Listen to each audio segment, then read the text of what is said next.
Two. Welcome to another episode of Beer and Ball. Today we're going to talk about Pool B of the WBC and we're going to break down the teams, give you our predictions. Let's get into it. So we're going to start with the juggernaut of this group, Team USA.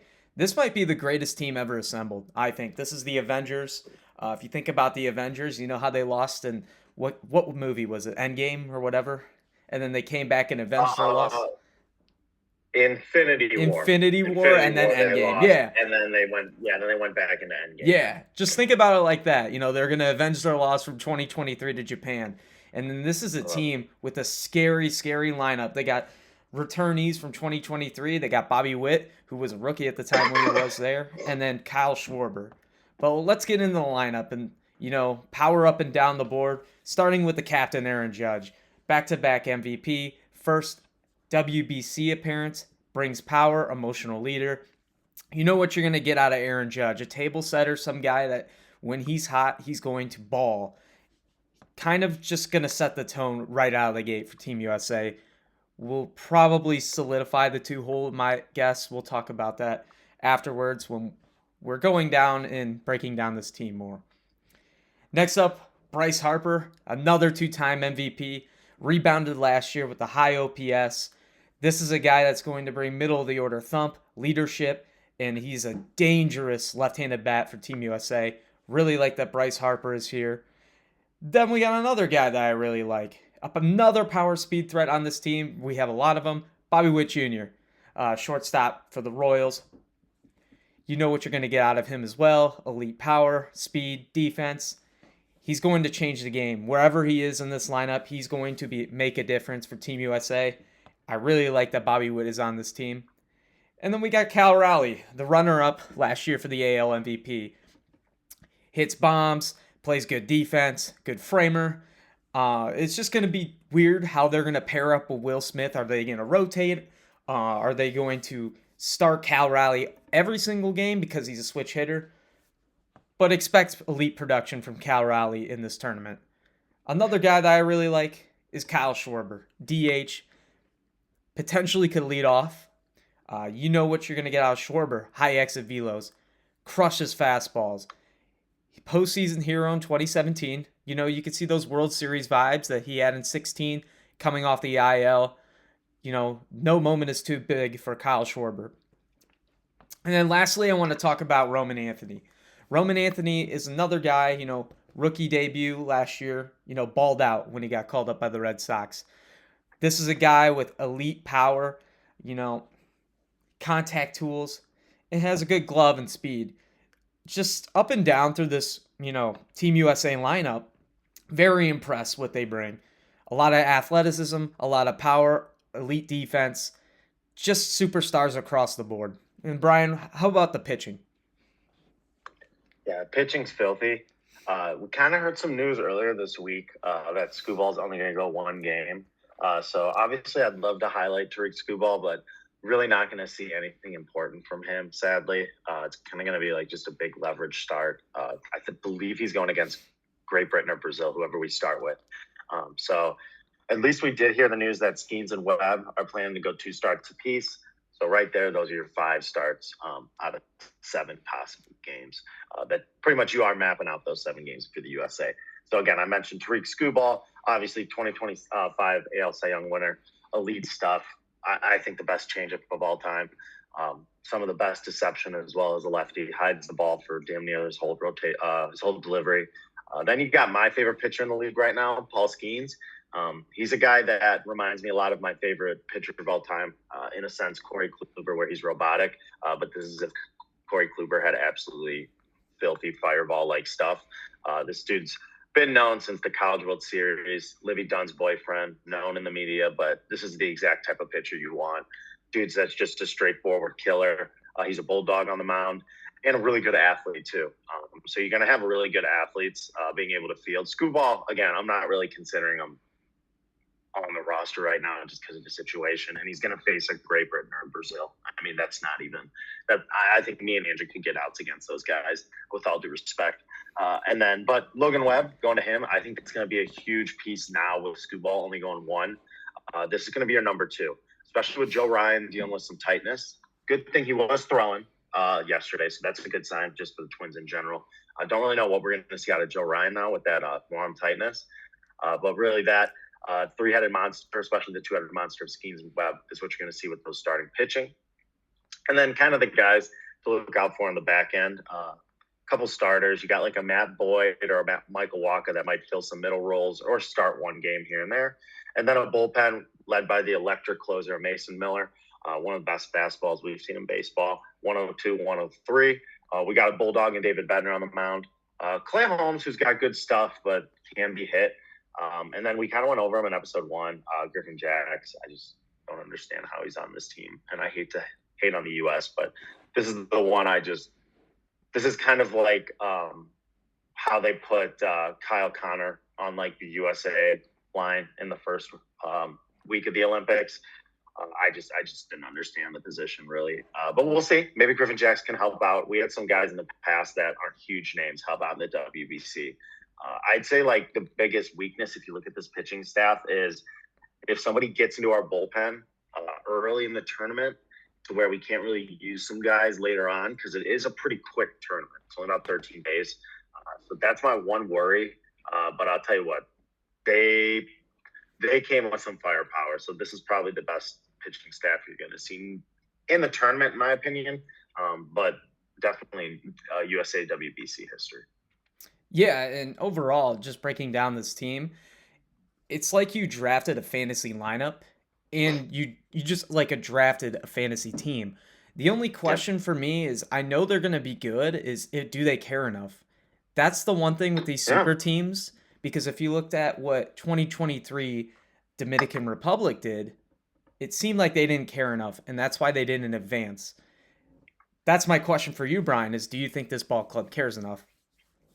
I think that's a great question. And I'd have to say yes. And maybe this is my USA bias showing, but I think what we just saw in the Winter Olympics, people want to roll with that. It's going to be on Fox. These games are going to be, for the most part, on pretty good times. They're going to be playing in America. They're going to have that momentum of just having the Winter Olympics. And we have the momentum of the World Cup in about 3 months. So I think this year is just kind of a great year for international tournaments and sports. So I think showing up with this type of lineup, and especially guys like Skeens and Judge, I don't think those are guys that I want to like play around. Like Gunnar Henderson, Bobby Witt, those guys don't really seem to play around guys. They come in to win. They come in to kill. So I don't think to get to their level the way they have, I don't think they have that switch of, oh, we're just going to play for fun. I think these boys know what's up, and they saw what we could do in 2023 and how fun it was.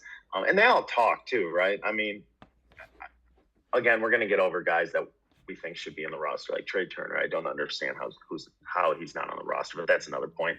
But like they talk to each other. These guys are friends. These guys communicate work in the off season. All of them kind of want to puff their chest out with their country on their chest. Like Lance Lynn just said on MLB Network, they asked him, they go, how do you feel about guys if they blow their arms out in like a WBC, right? Well, he said, well, it can happen really any time in spring training. You're going to be throwing. Guys nowadays throw 100, damn near 10 months out of the year. So it's a little better to have it blown out with the USA or your country over your chest, which I think you can agree for any team. I mean, you can see why guys are trying to play for any team they can because they just want to get in this tournament. It's a cool tournament. And if there's any sort of heritage or their own country that they can support and play for, I think they're going to play pretty hard. And luckily, baseball's a game, too, where, like, if you play hard, the injuries are going to be the same. Like, an injury that happens in baseball was probably just going to happen with unluck. Like, it's not basketball where two guys are going up and then an ankle, somebody could fall on a foot. You know, it's, for the most part, like, baseball injuries kind of are meant to happen. There's very few flukish ones, whether than like maybe like a hit on the wrist, you know, when you're up to bat. But I think everybody cares about this tournament more and more. And bringing a team like this just shows how much they care. Yeah, and to answer my own question, I did want to give my own thoughts. Just wanted to hear yours. To me, this is a team full of competitors. The only reason I ask that is because super teams get really cocky, they get really arrogant. They forget that, we still have to go out there and play. Nothing's won on paper. And that's my only concern is they just go out there lackadaisically, expecting to win every game.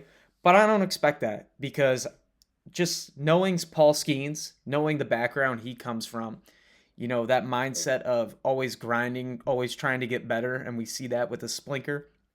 In Tarek Skubal, he's a guy that wants to play and be in the lights when the lights are brightest. Aaron Judge to me kind of spooks me in these big scenarios, knowing his playoff, narrative is that he doesn't really show up. Yeah. But I really do expect this team to make a run, and I like the depth. I like the talent. This makes them scary up and down. And my only concern is how if Aaron Judge shows up. What are your thoughts?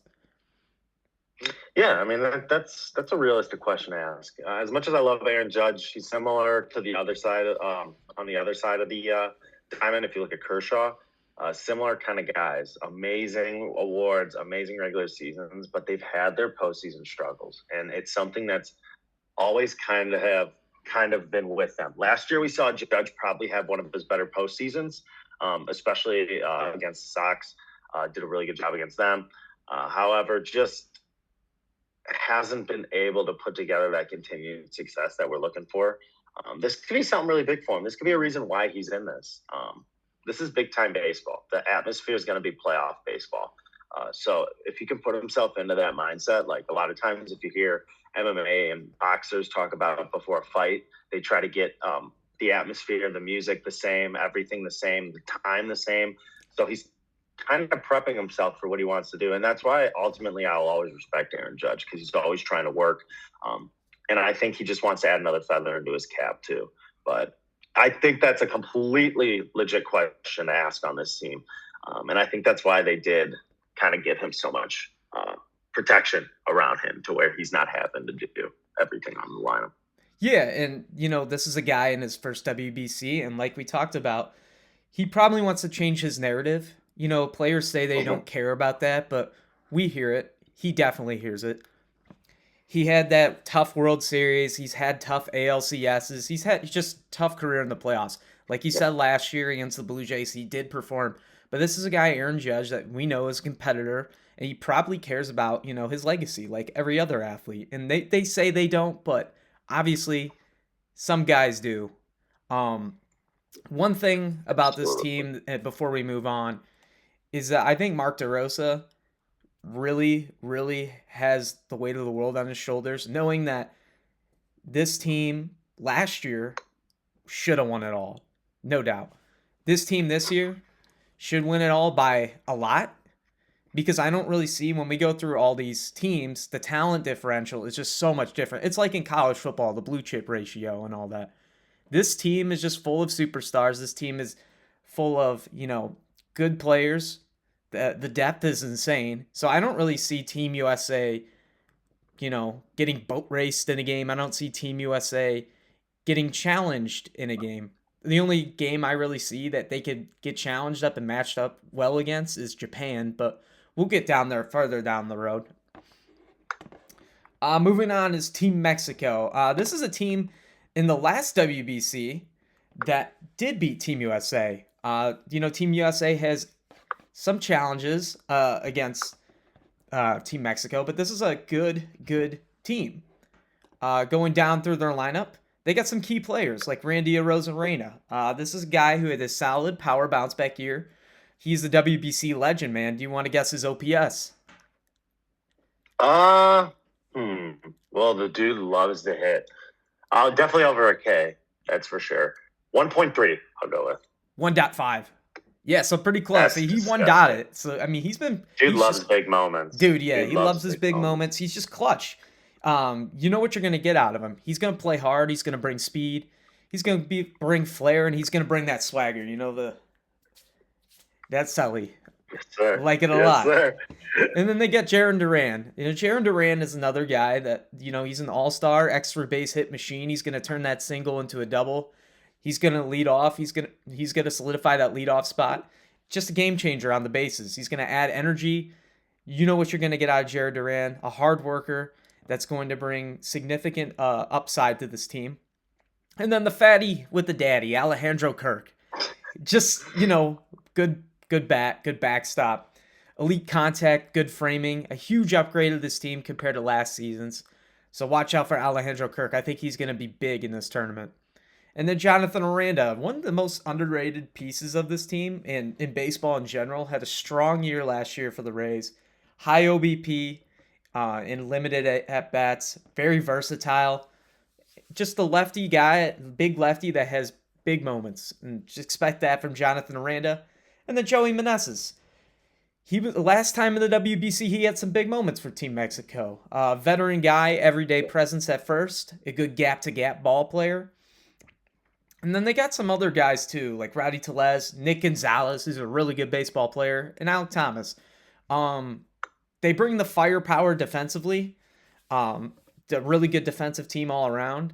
And offensively, they got some guys like Kirk and Rosarena, just bringing power, bringing speed and contact. Obviously, Kirk doesn't bring speed, but you know what I mean. It's just guys that bang the ball around the ballpark. So He this can is, move yeah, a a little bit. little bit, yeah, yeah. But this is a For team his that size. can pose a threat to Team USA in a way. They have a deep lineup, like I just mentioned. So yeah, tell us about the pitching, Brian. Yeah, pitching's interesting. I think it's a little more bullpen heavy personally. But just to get into a couple guys here, we got Javier Assad, starting pitcher for the Cubs. Had a solid 2025. Kind of a little bit injured. Didn't get as many starts as he wanted. 8 starts. Did put up a solid 365, 1.2 whip, low barrel rate. So he's getting really good at getting into, like Andrew said, that really good defense, trying to get that defense easy plays, or just kind of rely on them. You're going to see 5-6 rings from him. This is going to be his World Series, so you're probably going to see him hit close to, I'd say, about 80, 90 pitches, especially with these couple guys that are going to lead heavily for these international teams that don't have the depth that USA has. I think you're going to see these guys go a little more. Then we got Tawan Walker. Everybody kind of known about Tawan. He's got really good stuff, but he's a meatball thrower for the most part. Hasn't really learned how to command well. Hasn't really been able to learn how to put those in, use those skills to kind of hit those corners, hit those spots. But when he does, when his command does click, he's an innings eater. He's got good stability, and he's got pretty powerful stuff. He's got good pop out of his glove. Does give up a lot of home runs, though, and I think where they're playing, especially early in the year, I'd watch out for a lot of home runs from him in Houston. Then you got Jose Curti. This is actually, in my opinion, a guy that's going to be pretty interesting. Didn't really have a 2025, pretty injury limited only 2 games here and there. Really good high upside on though. He's got high 90s heat, good break and stuff, really strong postseason history. Again, just a rough 2025 due to injuries. So I think he's looking to kind of jumpstart his 2026 in a good way here. He could be a big swing factor if healthy for this Mexico pitching staff. And then we're going to go on to like the last pitcher I kind of want to highlight. Guy that we've actually shockingly talked about a lot in their team. We've talked about too much. Taj Bradley for the Twins. He had a really, really bad 2025, in my opinion. He had almost a 5 or a higher than a 5 ERA. He threw 142 innings, so he does eat up innings. He gives up 19 home runs. He's a young upside, though, so again, a guy that started in the Rays organization. So anytime you get a Rays pitcher, there's something there. High K rate, but terrible command issues led to that high ERA. If he is good in a short burst here, that could really shine for him. He's got an elite fastball and curve combo. So in a short series like that, he can get hot for 2 games.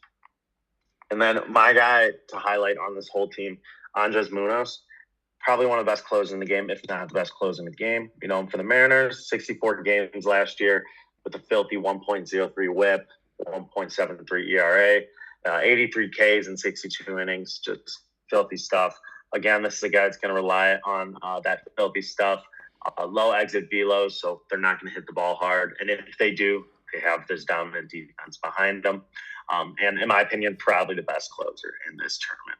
So other guys to look out for, Bernardino, good lefty specialist for him out of the bullpen. Victor Vodnik, high velocity righty. And you got guys also, all these Mexican dudes are going to throw gas. You know how they're going to do it. High gas and then probably a nasty slider. Roberto Garcia, Geraldo Reyes, kind of a strong mix for high leverage guys. I'd say the biggest weakness is the rotation is solid.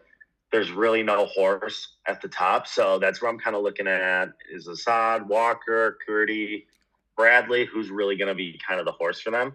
It's going to be a heavy reliance on that bullpen. And they have pressure on this pool because if they drop any of these games early before the last one against the U.S. Game 3, or I'm sorry, their second last pool play game against the U.S., they could really be in trouble here. Yeah, what do you think, Andrew? Tell me anything you like about this. I like this offensively, this team offensively. I think that they have some guys that can bang the ball around the park, obviously. I am worried about their pitching. I think that, Taj Bradley being like your depth, just a guy that's been inconsistent his entire career. In a tournament like this, in high pressure situations, I don't think he'll step up, and I don't think that he'll do as good as, he's projected. This is a guy that struggles with, giving up runs and all that. Even with Taiwan Walker, I mean, those two to me just don't really sit well in my stomach in this Mexico rotation, especially against teams like Team Italy, who we're going to talk about soon, Team United States. So those offenses are they're crazy good. And with this pitching staff, I don't really see Mexico, thriving, even though they're the second highest favorite in this pool. But that's just my opinion. And, this team to me is just a lot of inconsistent guys on this team, but they have arguably the best closer, which I think is huge in tournament situations. Knowing that, like, you're in a high leverage situation, having a guy in the back end of your bullpen in a tournament like that is huge. So, I mean, Team Mexico is intriguing to me, but I'm not very excited on Team Mexico. Yeah, I think it's a lot like another team we're going to go over here shortly. I think there's a reason they loaded up their offense the way they did, especially, like you said, defensive heavy. I think that's a huge thing to look out for. I think the best defensive teams are going to do very strong in a tournament play. Tournament play is going to minimize the amount of baseball you can play, right? We're usually playing 162 games. You're condensing a whole tournament into 13 days. So best thing that's going to happen is limiting unforced run or unearned runs. So I think that's kind of why they set their lineup like they did. But going through the batters, I am pretty impressed with their lineup. It's just, as a baseball fan, it just makes you kind of upset that they couldn't grab anybody better for that rotation. Because I tell you what, the more I look at this team, man, if they had like one or two more guys, even if they were just in a bullpen, I think they could be a real sleeper. But yeah, like you said, I don't think there's anything super fun to expect from this team. Yeah, if they had like another B+ starter that comes out there, like an ace type, but they don't really have that ace quality guy. And also, I mean, as good as their outfield is, they have an explosive outfield, really good outfield offensively and defensively. And with Kirk, I just don't really see how, strong they're going to get out like to a run here. But they can be dangerous, they can be dangerous. They have pieces. It's just the pitching really concerns me. So they have a lot of really good B+ hitters, in my opinion. Yeah.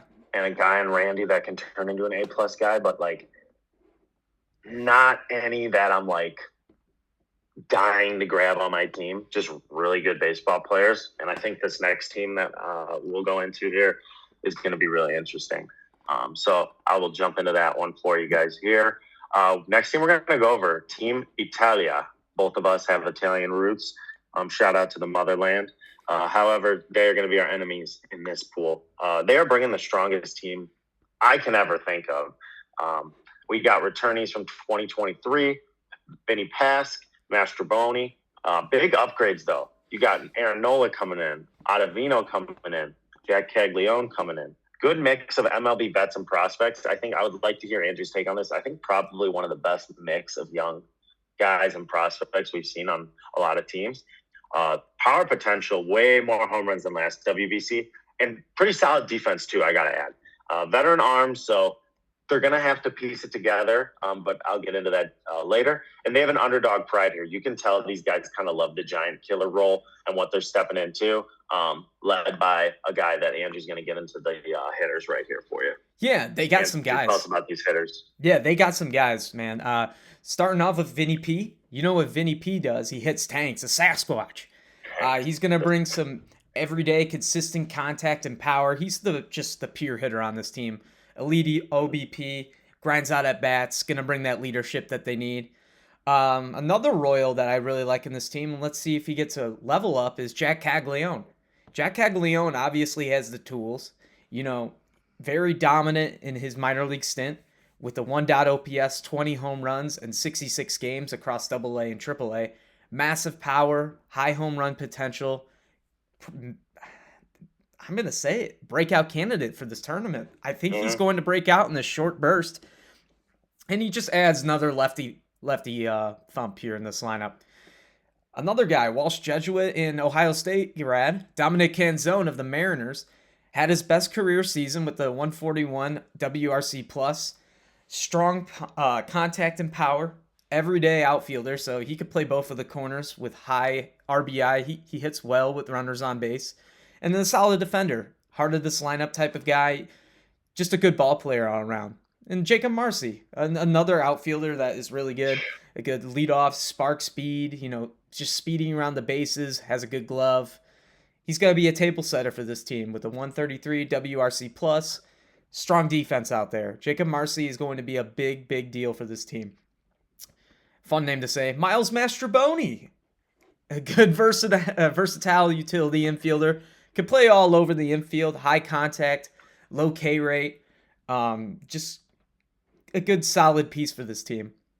Other guys that they got, Kyle Teal, former top 100 prospect of the Red Sox that got flipped over to the White Sox. Last year he had a 125 WRC plus and strong framing, good defensive catcher. And then Andrew Fisher, Brewers third base prospect, first round upside. A lot of talent and a lot of depth on this team. They got power and they got a good defensive team. What about this pitching, Brian? Yeah, pitching actually kind of surprises me. Just like this whole team surprises me. Starting pitching, we got Aaron Nola, a guy that's kind of on the other end of the hill, I'd say, for his career, but still really good stuff. Veteran innings eater. It lives in that 3.5 to 4 ERA range, 150 Ks. You could pretty much pencil him in every year. He is an ace that's going to really help this lineup. And he's a guy that is good at throwing innings pretty early. He doesn't throw like crazy shit, so he's going to be able to get those 6 frames early. He's a frontline starter. He's going to set the tone versus these tough guys. And with a young team like this and a new group of guys, he's going to be a good guy to kind of settle everything down. My big X factor for this team, Michael Lorenzen, solid middle of the rotation guy. A lot of people know him for just being an absolute horse. Dude is jacked out of his mind, but he's actually doing pretty good for himself as of late. He had a stint on the Rangers for a little bit. Now he's with the Rockies, and then he's been improving every year. A versatile righty, he can start or relieve, which is going to be a nice addition, especially if they go later into the tournament. He's going to be key for eating innings. Then we got Dylan DeLuca. He's a 2025 kind of a fringe MLB minor league guy for the Tampa Bay organization.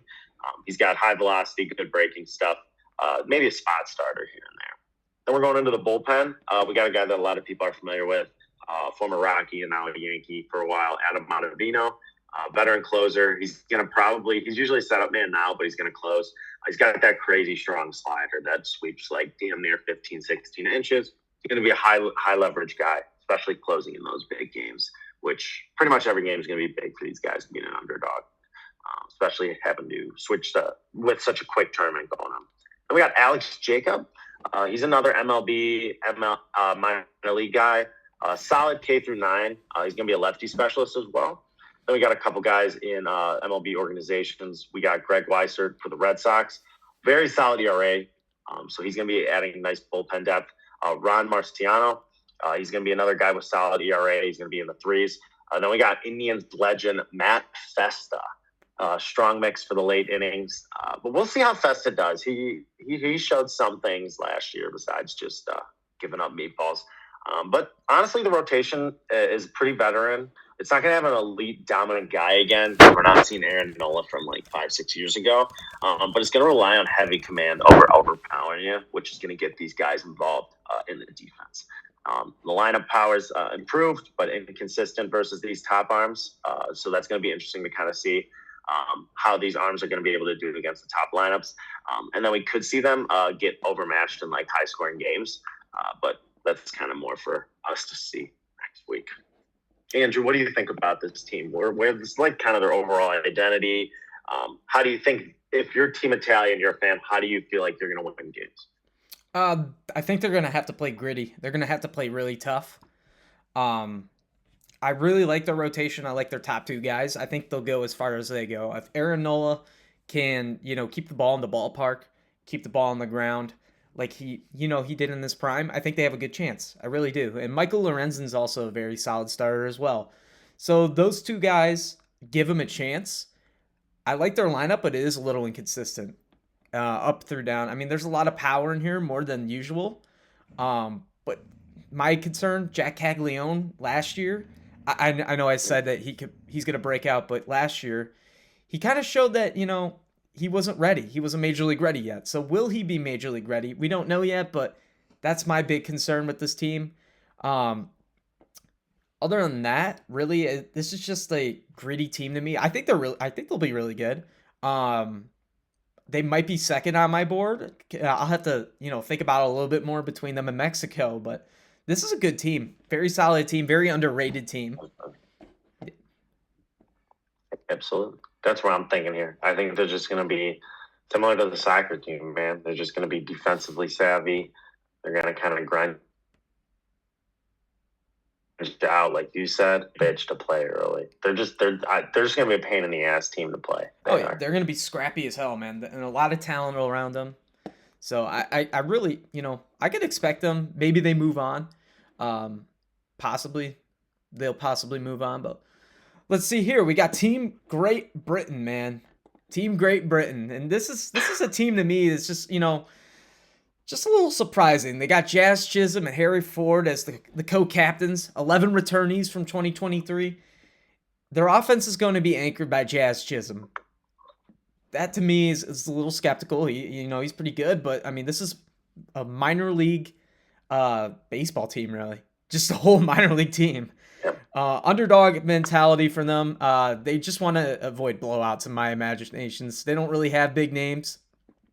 Absolutely. But let's get in the lineup. And it starts with Jazz Chisholm Jr. He was an all-star last year with 31 home runs and 31 stolen bases. The third Yankee ever to have a 30-30 year. Jazz Chisholm, he's just a star here. He could play third, he could play second base, flair of athleticism, a game changer in short spurts. So I think here in this tournament, he could, bring some high energy. He could be a guy that can change the luck of Great Britain for them. A guy I'm really interested to see how he does is Harry Ford. This was a guy that was a highly rated prospect, a top 100 prospect in the Mariners organization, was shipped off to the Nationals in a trade. And, last year he batted 283 with a slug of 460, 16 home runs, high contact for power for a catcher.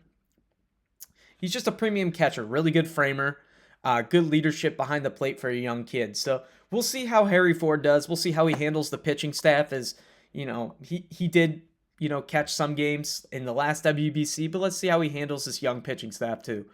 And then Kristen Robinson of the Diamondbacks. Minor league guy, power speed profile, gap to gap, solid exit velos, and a high swing and miss. He's an athletic guy, raw tools, MLB proximity. He just adds pop and good defense to this roster. And then I just can't pronounce it. Matt Kopernak of the Cardinals. AAA guy in Memphis. Yeah, you got it. Yeah. 309, 20 home runs. Kind of a bounce back year last year. From a down year perspective. He's an everyday option for them, I'd say. Gap to gap approach. Really good. He'll be a contributor to this team. Here's a veteran for you. Trace Thompson, brother of Tristan Thompson.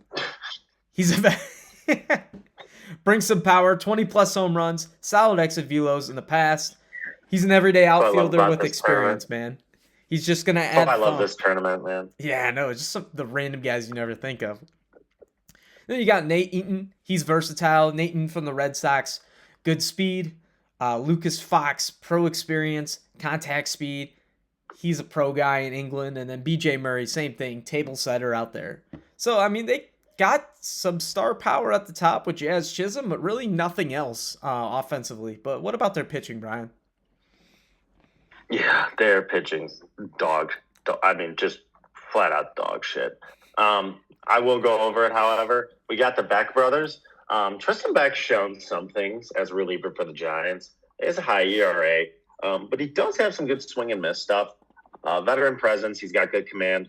He's going to be key. And a lot of these guys, too, you got to think, even if they are in an organization, this is going to be a big moment for them.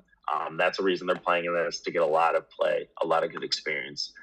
Then we got a guy, Tristan Beck's brother, Brendan Beck. Say that 5 times fast. MLB minor league player last year. Honestly, has some nasty shit. Got to give him credit. I just don't know how it's gonna translate to minor league or major league pitching. But in AA and AAA, 13-5 record, 3.36 ERA and 24 starts, 26 games total. Threw 131 innings, so he does have good longevity in his arm. AA, he did have a 1.82, so I definitely want to shout that out for him. Good young righty prospect, strong stuff, good control, good high K potential as well. So you can see him punching a lot of guys out. I could see him having a big game against like a Brazil or even like a Team Italy maybe. And then brother of Tristan as well. So that family duo kind of adds a little bit of intrigue there. Then we got Michael Peterson. He's a starting pitcher and a reliever for the Marlins. So if you're a pitcher for the Marlins, you're probably going to be good at eating innings. He does have solid command, however, and he's returning from 2023, so a little bit of better experience there. Other pitching depth to look out for, Gary Gilhill, that's a great name, Rays prospect, high velocity sinker, slider, so just good stuff to add to a lineup or to a pitching staff that's probably not going to have the best pure stuff. And you got Owen Wild, who's got a good fastball and slider control. Mayor Victor, he's in the Angels organization. Then you got other guys out of the bullpen like Donovan Benoit, Chavez Verlander, Vance Worley, good veteran depth. That's a name some MLB players might have heard. A lot of mix of some minor league guys as well. I'd say, like, if you look at their biggest weaknesses overall as a team, I mean, pitching's grim. They have little to no help. It's pretty much like their weather. It's gloomy. It's grim. It's not going to be good. No aces. No real even starters. Brendan Beck's he's just so unproven. I don't know if you want to rely on a minor league guy. And then you look at that lineup like Andrew went over, is going to rely heavily on Jazz and Harry Ford. And if you're relying heavily on Jazz, I don't know how far you're going to go in attorney. Thin depth versus those power lineups. And I think, we could see them really getting overmatched in teams like USA, Mexico. What do you say, Andrew's what would they have to do as a team similar to Italy? How are they going to be able to kind of get a win for Great Britain? Well, they're going to have to jump out early in games. I think that this offense is so ass. I think they're going to be fucking awful. This might be the worst team. Maybe one of the worst teams. Yeah, maybe the worst team in the tournament. Them and the team we might go over next. But honestly, man, this team just doesn't impress me. And if they jump out early, maybe they have a chance. But their pitching is just a bunch of young guys, and sure, they got upside, but like we've never seen half of these guys go against major league talent. So how can we expect them to produce at the highest level? Let alone like you're playing Team USA, and Owen Wild comes out there in a high leverage situation in a close game. I just don't see this team competing. I think they're going to get belt to ass every single fucking game. It's not going to be even close. They have the worst uniforms in this fucking tournament, and they got the worst team in this tournament. So to me, it's a long shot. They're going to have to show heart. They're going to have the power of friendship. It's going to be tough for them. They might win one game. I don't expect them to win a lot. Well, it's hard in an international tournament, too. Like, people don't realize, if you look at a sport like, let's say, basketball, soccer, right, when you have World Cups or you have the Olympics, you can play a certain type of basketball, right? Serbia, those guys play a certain type of basketball. Soccer, you'll have guys from, the pro Japanese league, and they're still good. You got guys from the pro Brazilian league. Like, you don't have to necessarily be in one league. Baseball is going to be played one way. Pitcher's going to throw fastballs or off speeds. Batters are either going to bunt or they're going to swing for contact or power. You really can't play the game differently. So it really just comes down to who has the better players. And this is I know they have to fill 20 teams, but I think this would be a better off tournament if you got rid of about 4 teams and kind of went 4-4-4 and almost did like 5 or 6 round pool play and then went right into the semis. But that's not for me to decide. But if they can scrap together a win, maybe against a Team Brazil or keep it close against Italy, that's gonna be a win for them. Yeah, I just think it's gonna be tough because it's just thin depth up across the board, Yeah, just throughout this lineup, and really the rotation. You just don't know what to expect with this team. I don't really have anything else to say that maybe they're trying to build on momentum from 2023 because I just think this team is just god awful. And the team that we're going to cover next, they could be god awful. They could not. Team Brazil. This is just a veteran grifted team from international leagues with some young upside players. Sons of MLB stars. That will come up next. And minor league prospects. No active big leaguers on this team, which I think is just concerning. But they have Dante Bichette Jr. and Lucas Ramirez, son of Manny, which we'll go over in a little bit. But they return after 2013. They won it all. Winner take all in 2025 for the qualifiers to qualify in this tournament. Just a mix of minor leaguers from the Phillies organization, Mariners, Rangers, Pirates, and then Mexican and Japanese leagues. So we'll go over that in a second. But let's start with Dante Bichette Jr., a former Yankees prospect, veteran infielder. He had a solid year last year in the Mexican League. Just solid contact and power. Brother of Bo Bichette, obviously, and he's just going to anchor that middle infield. He's just going to give you that veteran presence that this team's going to need to, keep some games close, because God forbid they're probably going to get boat raced every game. Leonardo Regnado. This is a guy in the Mexican League that had a career high with 16 dingers. Consistent years with 280 batting average, a returnee from the 2013 WBC team, which is, a good thing for this team. He's going to be in the heart of the order. He's a threat for runs batted in. He gets experience. He's experienced, so he'll bring that as well. Lucas Ramirez, son of Manny, like I said, in high A, he limited ABs about 226. He showed some flashes, some contacted speed, young upside. He's going to be playing right field like his dad, and he has gap-to-gap power and a lot of athleticism. He could be a breakout player in this short tournament. Might be like a player to watch if you're just trying to your Team Brazil's playing Great Britain. I just watch it for Lucas Ramirez, honestly, because that game is going to be a total shit show. And then you got Gabriel Machala, Brazilian League. Just not a lot of information on these guys. Everyday center fielder, speed, contact. He's going to be a table setter. Brings legs, plays good defense. And that's really it from there on out, because a lot of these guys just don't really have any resumes for big-time baseball. But they've got grit, and they kind of got legacy in this tournament from 2013. Like we said, that they're returning some guys. But, Brian, what about the pitching? Is it even better than the lineup? No, it's not. However, we do have some guys, and they're going to be throwing the baseball, so I'll go over them. Thiago da Silva sounds more like a UFC fighter. However, 40-year-old vet, third oldest in the tournament. He's got good international experience in the Nicaraguan league, good command for a righty, a reliable innings eater. Then you got Gabriel Barbosa. This is a guy that's now playing for the Phillies organization, AA in Reading. Solid minor league numbers, mid-4 ERA range, good K potential. He's going to be a key middle of the rotation depth guy. Eric Pardino. He's a former top 100 prospect, so he's going to have stuff. Injuries kind of stalled that out. But his velo stayed intact at mid-90s. Got good swing and miss. I think that's going to be big, especially in that Super Bowl for them in Great Britain when they play each other. That's going to be the Shitter Bowl. A huge game for them. The Shitter Bowl. Yeah. It's we don't want to say because we want to stay somewhat clean, folks. But it's like two what's fighting it out. You can finish that with whatever you want. Yeah. Thank you. Shout out to South Park. And then we got Joseph Contreras, son of Jose Contreras. He's 17 years old, high school player, right-handed pitcher. So that's kind of fun to see. Maybe he can provide some high leverage stuff. We got Pedro da Costa Lemos, velocity arm.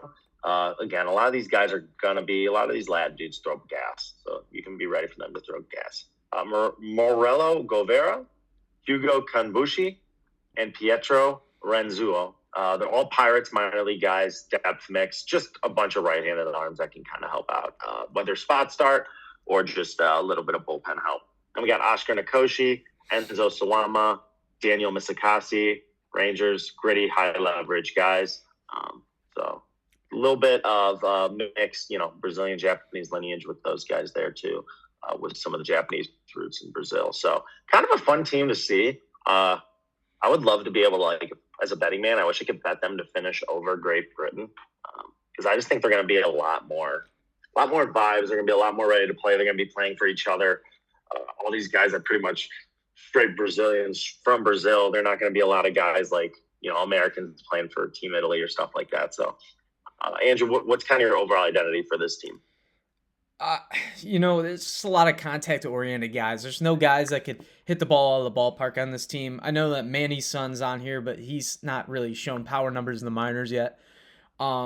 Just a lot of guys that not a lot of resumes, just limited stuff on them. It's just the team to me. It's very just blowout risk material. I don't think that they're going to keep games close. I know that they have young upside on this team with one of the top 100 prospects on the you mentioned. But I mean, just that was what'd you say? Oh no, you're good. I was just trying to find his name. Oh, Eric Pardino. Yeah, Pardino. I mean, he is good stuff across the board. But other than that, I don't really see this. I don't know why that this team's even in it. Yeah, I know they won the qualifier, but just adding these teams is it's not fun to watch. But who did they beat? Do you know who they beat? No, it doesn't really say on here. I mean, I could guess. I could look it up. I'll look it up real quick. Yeah. I'm just curious. Yeah, but I just don't see Team Brazil even having a fighting chance to move on in pool play, let alone maybe they could win one game against Team Britain, but just a lot of young guys. I honestly think they will. It seems like it's a bunch of 20 to 17 or 17 to 20-year-olds. Just, I mean, veterans in their own league, but their best players are all 17 to 20-year-olds. So I wonder how that's going to work out. But they're dreaming for their first ever WBC win. So that's a cool story to watch. Definitely. All right. Yeah. Besides that, man. Yeah. That's Team Brazil, folks. Yeah. I mean, I that's kind of the way you describe these last two teams. It's the top three are fun, but yeah, these bottom two teams are some of the lowest in the tournament. There's a reason they were put into the USA and Mexico. I think they kind of want those two teams to get through, but we shall see. Team Italy is going to have a good save for it. So Andrew, who would you say right now, looking at this whole, we're going to have a couple picks here. It's kind of our betting segment. To win the pool right now, I'll give you the odds. You got USA heavy chalk, minus 1,000 odds. I mean, that's crazy. 90% probability. Good little flyer, maybe Team Mexico plus 600. Maybe they catch us. They're not going to face Scooball or Skeen, so that could be worth the money there. Team Italy plus 2,200. I don't see them. I think we have a better bet with them later on. I'll get into. Plus 2,200 though. Brazil plus 5,000. Great Britain plus 5,000. Obviously, really big long shot there. Andrew, you going with the Team USA like everyone else? Yeah, I just think the talent differential is just so much different. There's more experience on this team. There's just better overall players. I mean, this is a super team, Brian, and they're favorites by this margin for a reason on paper, and I think they're going to perform like they are supposed to. So. Yeah, I don't think they stumble this isn't the round they stumble in. No, in my opinion. If anything, it's going to be the quarterfinals, and we'll get there when we get there. But right now, it seems like smooth sailing. Absolutely. Now, as a degenerate, this is where I like to make my money. We talked about this with Pool A. To qualify in advance, so obviously those are going to be two teams. The locks for looking at here. USA is minus 20,000 to move on. Don't even touch that. Team Mexico minus 400. I think those are pretty good odds. Italy plus 300. Ring the bell, folks. I like that. Brazil plus 2,500. Great Britain plus 2,800. I'm going to ask Andrew here in a second. I'm going to give you my reason why I'm actually going to go with USA and Italy. And it could be stupid. I think this pop in this lineup is real. And I think they can get into Mexico's pitching early enough and pretty much mess them up for the tournament. I think Mexico and Italy are going to both lose to USA. I think that's pretty obvious. However, I think Italy's a team that's very viable to beat Mexico. I think they match up really well. I think it's very similar to when we talked about in Pool A, Canada versus Puerto Rico. I think it's very similar to that, to where I think the other team has better players. It's just like the worst matchup. Like I could see if Pasquat hits one out, Caglione hits one out, Canzone has two doubles, Marcy has a triple, Kyle Teal has a double. I mean, these are dudes that fucking hit, and they all hit hard. These guys hit the ball fucking hard. So if you don't have like real pitching to strike them out, I don't think you're gonna be able to like just throw sinkers and get them to roll over a bunch of shit. I think they have too good of barrels, and they're going to find barrels. But what are you thinking, Andrew? I might be just a greedy better there. No, I don't disagree, honestly, Brian. I think Mexico, they have higher odds because they have more star power, but Italy to me is just a deeper team, especially with Kyle Teal. I really like Kyle Teal. I think he's going to have a level up. And then Jacob Marcy, like you said, these are guys that are just good baseball players that nobody really talks about. The only concern to me is their pitching, but Ron Murnacchio is a very good reliever. I mean, so they're back in the bullpen's a little bit concerning to me. But strong starters at the top. I don't see why not they don't advance. I think that they beat Britain and Brazil, and the only team that I think that they don't beat is Team USA. But Mexico and Italy, it's going to be a dogfight no matter what. And that's one of my games I'm really looking forward to. Yeah, in Mexico, they've been a consistent WBC contender, like reaching the semifinals. They lost to Japan last time in the close game. But this year, I think it's a little bit different. I think Italy is just beyond better than what they were a couple years ago. Absolutely. And I think at that value,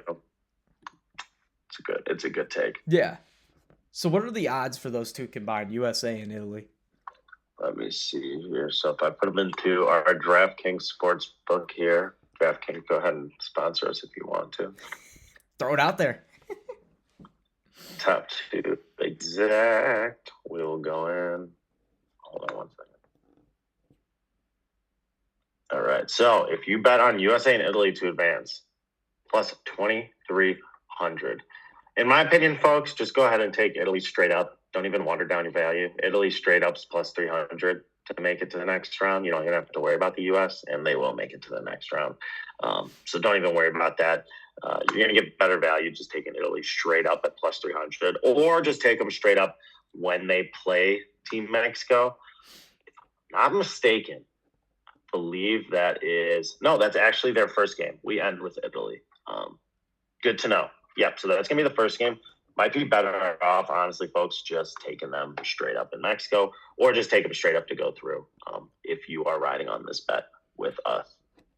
Yeah, and one thing I want to discuss too is, the reason why I think Mexico is minus 400 to advance. And like I said, it's more because of the pitching and the bullpen. But if you really deep dive into these rosters, and I know Vegas does odds because Vegas, they say Vegas knows. But if they really deep dived into this roster, to me, Team Italy has higher value with that lineup. And I know they're bullpen skeptical, but they have Michael Lorenzen is very good too. Aaron Nola, if he can, perform up to what his floor is, this team has a great opportunity to make advance to the pool. And I think that's what's going to happen because Mexico, even though they got guys, they still have major flaws in their starting rotation. Huge. I think Italy's better starting rotation. I do too.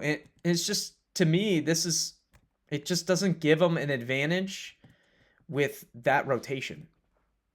Exactly. Over Italy. And I apologize, folks. I was wrong. Italy does end with Mexico. So keep that one circled in. That's probably going to be for the second seed.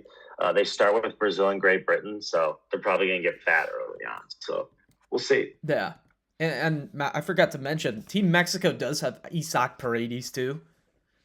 So I mean, their lineup, they got a lot of power, but that really doesn't change my opinion. I just want to throw that Yeah. out there because I think Isaac Paredes will make a difference for this team. Noteworthy guy Offensive for and sure. and defensively, he's a liability. But other than that, I don't really have anything else about Team No, Mexico. no, that's pretty much Pool B, folks. Really led by the USA talk, like we're saying. We're gonna get more into depth with the Pool C and Pool D later this week before it gets started next week. But if you have any questions, feel free to hit us up on our Spotify or our YouTube comments. I know we're so new, but feel free if you got any ideas or segments you want us to talk about. We're going to keep talking about the WBC and eventually give us those predictions. But anything else, Andrew, before we kind of sign out here for the day? Nope. Links in the description for everything. If you want to follow us there, it's right there for you. All right, folks. Subscribe, follow. Have a great rest of your day. Have a beer tonight, all right? See you guys. Crack one open for us. See ya.